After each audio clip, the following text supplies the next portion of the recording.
Like करें हमारे video को। चलिए देखते हैं आज का वीडियो। कि हिंदुस्तान ने ये मनसूबाबंदी की हुई है। इस वक्त जो इलाके में या खित्ते में जो कशीदगी है वो चीन और हिंदुस्तान के दरमियान हो, चीन और हिंदुस्तान और नेपाल के दरमियान हो, या कश्मीर में जो सूरत हाल है, इसका मरकजी किरदार हिंदुस्तान है। हुआ यह है कि हिंदुस्तान ने जारहियत की मनसूबाबंदी की है और उसने बल्कि पाकिस्तान के खिलाफ निशाना भी बांध लिया है, आज़ाद कश्मीर पे हमले की धमकी दी है। गिलगित बल्तिस्तान में जब दयामर भाषा के डैम की बात हुई या उसके सिलसिले में हमारी इब्तदाई मनसूबाबंदी शुरू हुई, तो उसके बाद भारत ने शोर गोगा किया, सवावेला मचा। तो इस तरीके से और उन्होंने कहा कि जनाब ये उनका इलाका है। इसी तरीके से उन्होंने पाकिस्तान में धमकी दी है कि पाकिस्तान में दहशतगर्दी को और दस्तरदा जंग को तेज करेंगे। अब उनकी जारहियत इतनी बढ़ गई थी, और ये कहाँ से आ रहा है? ये सारे का सारा फलसफा राष्ट्रीय स्वयं सेवक संघ से आ रहा है, जो एक अखंड भारत, एक बड़ा भारत बनाना चाहते हैं और मुसलमानों को वहां से भारत से निकालना चाहते हैं। तो उनका हौसला इतना बढ़ा कि उन्होंने चीन के खिलाफ भी जारहियत का मुजाहरा करना शुरू कर दिया। यानी ये कि जारहियत जो है उनकी अस्करी जारहियत है, क्योंकि चीन के मुताबिक जो है उन्होंने जो LAC है, लाइन ऑफ कंट्रोल है नॉर्दर्न लद्दाख में, वहां उन्होंने बाकायदा जो है नई कंस्ट्रक्शन शुरू कर दी थी। तो इसलिए ये कि उनका जो जारहाना अंदाज है उसका चीन ने सरदार साहब ये तो बड़ा वाजे है कि ये तमाम चीजें जो है वो मनसूबा बंदी के तहत हो रही हैं और यकीनन जो है बड़े वाजे कुछ ऑब्जेक्टिव जो है वो अपनी जगह भारत के मौजूद हैं। और इसके साथ साथ ना सिर्फ कश्मीर मतलब कश्मीर का मसला है, पाकिस्तान का मसला है, बल्कि नेपाल, बांग्लादेश, अब तो ओवरऑल जो है वो भारत एक थ्रेट की सूरत जो है वो इख्तियार कर चुका है। काउंटर मैकेनिज्म क्या है? देखिए, इसमें यह है कि हमें चीन का शुक्रगुजार होना चाहिए कि गुज़श्ता बरस उसने सलामती काउंसिल में हमारे लिए इजलास करवाए थे, और इस मरतबा भी हम उम्मीद करते हैं, इस साल भी उम्मीद करते हैं कि मजीद इजलास होंगे, क्योंकि मसला कश्मीर जो है वो सन 1957 से लेकर अब तक जो है सलामती काउंसिल के सब खाने में पड़ा हुआ है, और जहां इसका फैसला हुआ था वहीं इसके ऊपर पेशरफ्त हो सकती है, और फैसला इसका सलामती काउंसिल ने किया था जो इसके दर्जन बरकरार देते हैं।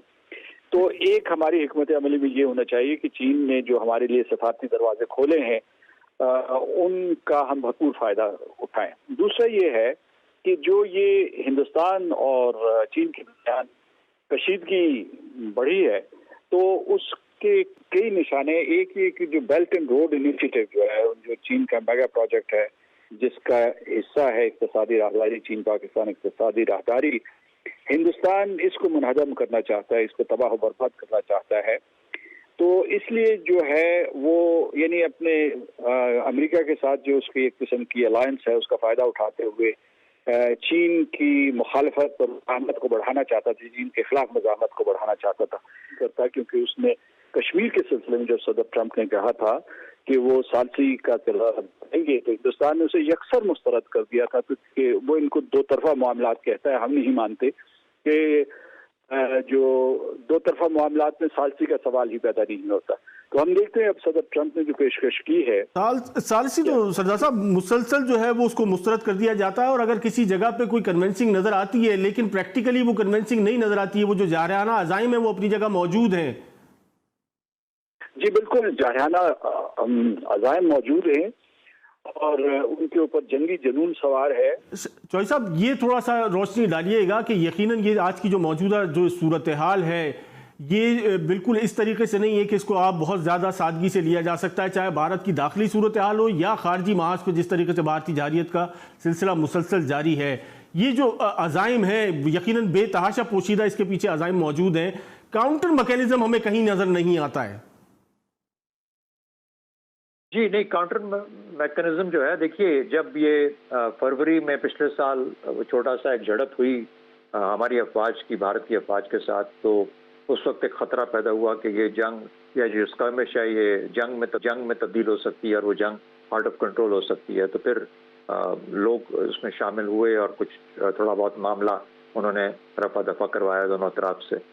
लेकिन उसके बाद जो 5 अगस्त का जो अमल था जिसमें कश्मीर की हैसियत को, स्टेटस को बदला, भारत ने बदलने की कोशिश की, legislative arrogance, legislative adventurism, legislative aggression के साथ। इस वक्त मौजूदा जो खत्ते की सूरत हाल है, बिलखुसूस भारतीय जहारियत जितनी तेज़ी से हमने देखा गुज़िश्ता चंद रोज़ के अंदर दोबारा, और जिस तरीके से आज पाकिस्तान ने रिएक्ट करा, वज़ीर आज़म पाकिस्तान के जिस किस्म के बयान आता है, उसके साथ साथ वज़ीर ख़ारजा शाह महमूद कुरैशी ने जिस तरीके से इस पर रिएक्ट किया, इससे बिल्कुल वाज़े तौर पर ये एक अंदिया आपको मिलता है कि ये इतना सादा मामला नहीं है। जनरल साहब, क्या वो मैकेनिज्म है कि जिस तरीके से आप सोच सकते हैं कि आप कोई काउंटर मैकेनिज्म हमारे पास हो कि जिसके तहत जो है वो ये जो साजिशें हैं या जो भी भारतीय अज़ाइम हैं उनको हम काउंटर करेंगे? देखिए, भारतीय अज़ाइम अगर हम समझते हैं तो फिर आपको काउंटर भी आसानी से समझ आ जाएंगे। भारत के अज़ाइम सिर्फ पाकिस्तान के खिलाफ नहीं है। भारत अपने आप को इस खित्ते की पावर तो समझ बैठा था। उसका ख्याल ये था कि नेक्स्ट स्टेज पे वो इस रीजन तो क्या पूरी दुनिया में एक ताकत के तौर पर उभरेंगे और अमेरिका के साथ मिलकर बहर हिंद को और इस खित्ते को कंट्रोल करेंगे। जिसमें जब इंडिया पैसिफिक कमांड बनाई गई, जिसमें इंडिया को शामिल किया गया अमेरिका की तरफ से, तो भारत बहुत खुश हुआ था इस पर। और फिर भारत को अगर आप देखिए 1947 से लेकर भारत लगातार जाहिरियत पर है और तोसी पसंदी पर है। जो उस वक्त भारत था और आज अगर नक्शा देखिए तो भारत बहुत ज़्यादा फैल चुका है। ये अननेचुरल भारत है ये। नमस्कार दोस्तों, स्वागत है आप सभी का मेरे साथ जुड़ने के लिए। जैसा कि आप सभी को पता है कि इस बंदे ने, एंकर ने एक इंटरव्यू लिया है जिसमें जो ये पीओके का फर्जी राष्ट्रपति, मैं इसको कहता हूँ फर्जी है, वैसे तो राष्ट्रपति है ही नहीं, पाकिस्तान के इशारों पे चलने वाली कठपुतली है। खैर दोस्तों, जब एंकर इससे पूछता है कि क्या ख्याल है बताइए, तो कहता भाई ख्याल कुछ नहीं है, अखंड भारत मोदी बनाना चाहता है। देखिए दोस्तों, एक चीज़ मैं पहले ही क्लियर कर चुका हूँ कि इंडिया अखंड भारत बनाना चाहता है या नहीं बनाना चाहता, ये पॉलिसी का हिस्सा इंडिया के अंदर आई थिंक नहीं है। जहाँ पे हमारी पॉलिसीज़ बन रही हैं वहाँ पे अखंड भारत का कोई जिक्र नहीं होता है। इस बात को मैं क्लियर कर चुका हूँ। लेकिन फिर भी इनके अंदर जो है डर का माहौल बना हुआ है। सरदार मसूद खान नाम है इसका। कहने को लोग जो है पाकिस्तान में इसको आज़ाद कश्मीर का राष्ट्रपति कहते हैं, जो कि उनका मानना है। दोस्तों, हमारे लिए तो वो ना तो आज़ाद है, हमारे लिए तो उस पर उनका कब्जा है और दुनिया जानती है कि वो कब्जा है। और जो पाकिस्तान ढकोसले करता है, उस ढकोसले की एक तस्वीर ये है सरदार मसूद खान। ये खुद को राष्ट्रपति कहता है वहाँ का। मेरी समझ में नहीं आता कि इंडिया की टेरिटरी के अंदर कोई राष्ट्रपति कैसे हो सकता है। और इसीलिए मैं कहता हूँ कि हमें जो पीओके और गिलगित बाल्टिस्तान का जो एरिया है, ले ला के यार पंगे को ख़त्म कर देना चाहिए। खावा खाई क्या टेंशन खाम, बहुत दिनों से इनकी भड़क ली हुई है। इनकी वजह से हमारे जो है बहुत सारे सैनिक मर जाते हैं, बहुत सारी हमें दिक्कत झेलनी पड़ रही हैं, क्योंकि सारा जो आतंकवाद का गढ़ पाकिस्तान ने बनाया हुआ है वो टेरिटरी बनाई हुई है जो इंडिया के है। उसने अपनी टेरिटरी के अंदर वो कैंप नहीं बनाए हुए, वो कैंप वहाँ बनाए हुए हैं जो इंडिया की टेरिटरी है। तो दोस्तों, इंडिया की टेरिटरी के अंदर से ही इंडिया में ही हमले करवाए जाते हैं। अब आप सोच के देखिए कि हम उस जगह से मारे जा रहे हैं या हमें उस जगह से निशाना बनाया जा रहा है जो जगह हमारी है।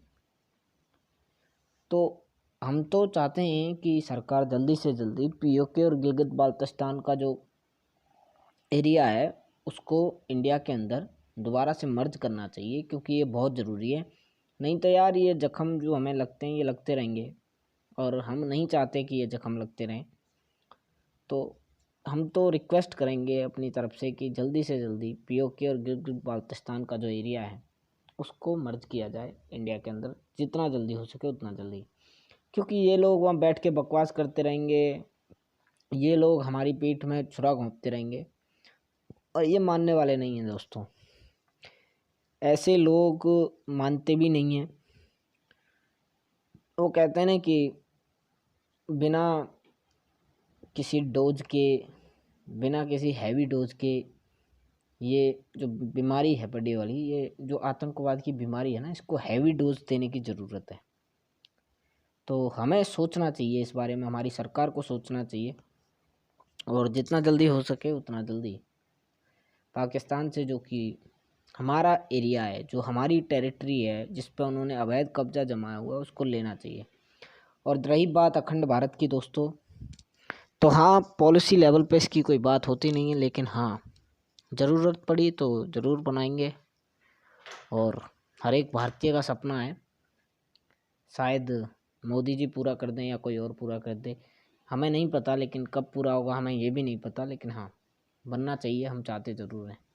दोस्तों, आपको वीडियो कैसा लगा आप मुझे बताइए।